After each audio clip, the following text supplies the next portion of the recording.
வந்துட்டா பாருங்க ஓடு காலி. இவளையா நீங்க கடத்திட்டு போனான்னு சொன்னீங்க? கொஞ்சம் கூட கூச்ச நாச்சமே இல்லாம அவன் கூட எப்படி வந்து நிக்கிறா பாருங்க.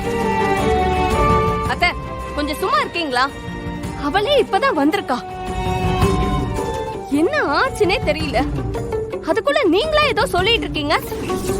கொஞ்சம் பொறுமையா இருங்க அத்தை. அவளே என்ன நடந்துச்சுன்னு சொல்லுவா. அப்ப தெரியும் உங்களுக்கு எல்லாமே. அவ ஓடி போனாலா இல்ல கடத்துனாங்களா?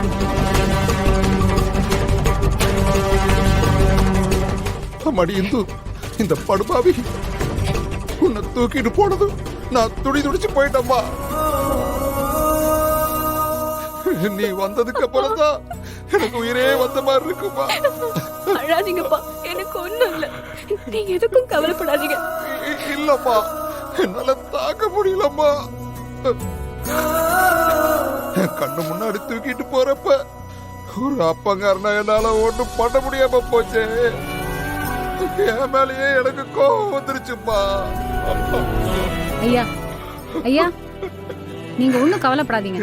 அதான் இந்து வந்துட்டால, இதுக்கப்புறம் நாங்க பாத்துக்கிறோம். இந்த சட்டமும் போலீஸும் எப்பவும் உங்க கூட இருக்கும். இந்து இங்க வாமா.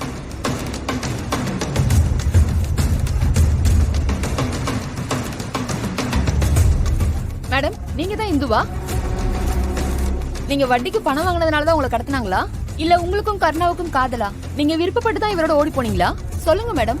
இந்த பாருங்க, திரும்ப திரும்ப என் பொண்ணு கிட்ட ஓடி போனீங்களான்னு கேட்காதீங்க. என் பொண்ணு அப்படிப்பட்டவே இல்ல, நான் அப்படி வளர்க்கல. எல்லாருக்கும் என் பொண்ணை பத்தி என்னையா தெரியும்?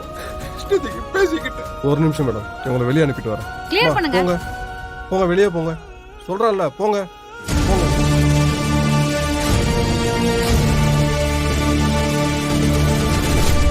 அம்மா இந்து, உண்மையில என்ன நடந்துச்சுன்னு சத்தமா சொல்லுமா. உண்மை என்னன்னு சொல்லுமா. உன்னை தப்பா பேசின எல்லார் மூஞ்சிலையும் கரிய பூசுமா. சொல்லுமா, என்ன நடந்துச்சுன்னு சொல்லு. இங்க பாருங்க, இதுக்கப்புறம் விசாரிக்கிறதுக்கு என்ன இருக்கு?